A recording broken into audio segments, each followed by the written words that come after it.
There is a strange silence the day after it all ends. No meetings, no deadlines, no emails to respond to, just space. The world doesn't crumble like you thought it would. It just continues, quietly, indifferently. While you sit in the wreckage of what used to be your title, your income, your identity, you were let go, or your business folded, or the thing you bet your name on didn't return the favor. Whatever the story, here you are, empty-handed, and oddly, more free than you've ever been. Let me say something that might sound dangerous. Rock bottom is not a curse. It is a reset. A factory reset of everything that was never really yours to begin with. We are taught to mourn the loss of our titles, our careers, our carefully built resumes. But what if the real loss was the version of you who thought that was all you had? Because now you get to meet the version of you who is untitled, unlabeled, unemployed maybe, but also unburdened. See, pride is expensive. It will have you clinging to a business that is burning you alive. It will convince you that slowing down is failure, even when your body is begging for rest. It will make you think that building a new life is harder than dying inside the old one. But then rock bottom arrives and strips all that away. No more illusion, no more performance, just truth and time. For the first time, you're not defined by what you do, only by what you choose to do next. And that is a terrifying kind of power. Because when there's no one to impress, who are you really building for? When there's no audience, what kind of work do you still want to do? These are not career questions. These are identity questions. And most people never stop long enough to ask them until the world forces a pause, a layoff, a shutdown, a failure.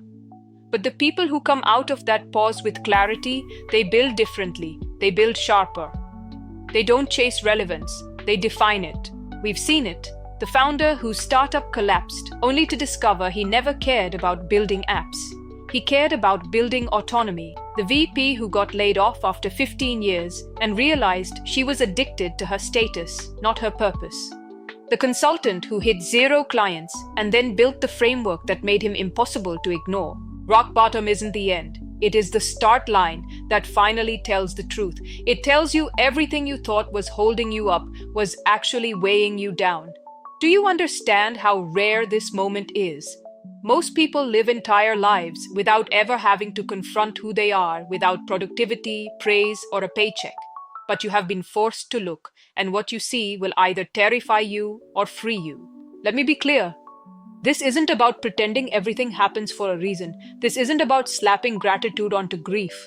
This is about recognizing what's been revealed when all distractions are removed. That you are not your LinkedIn title, you are not your failed business model, you are not the reputation that vanished with your revenue. You are what remains. You are the ideas that survived the silence, the conviction that showed up even when the world didn't. And now you get to build again, but this time not for optics, not for applause, not for the algorithm. This time you build like someone who has already lost the things they feared most and survived. That is dangerous. That is rare. That is how real clarity is born. So if you're here, if you've been laid off, or your business just shut down, or your career feels like a puzzle you no longer fit into, don't rush to fix it. Sit in it, observe, ask the hard questions. Not how do I make money again? Ask, what would I still be doing even if it didn't make money right away? What am I now free to walk away from? What lie have I been living in the name of professionalism? You don't owe your past a continuation. You owe your future an upgrade. And upgrades don't come when you're succeeding. They come when you're stripped of pride, of false certainty, of borrowed ambition. That's what rock bottom really is. Not the floor beneath your feet, but the mirror in front of your face. This is your clean slate. Not a punishment, a permission. To build a career with fewer masks.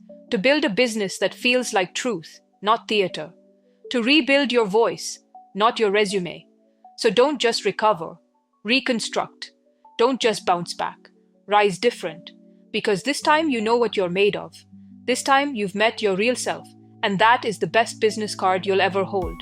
Find your unique value, let it free, stand tall, rise up, be who you wanna be.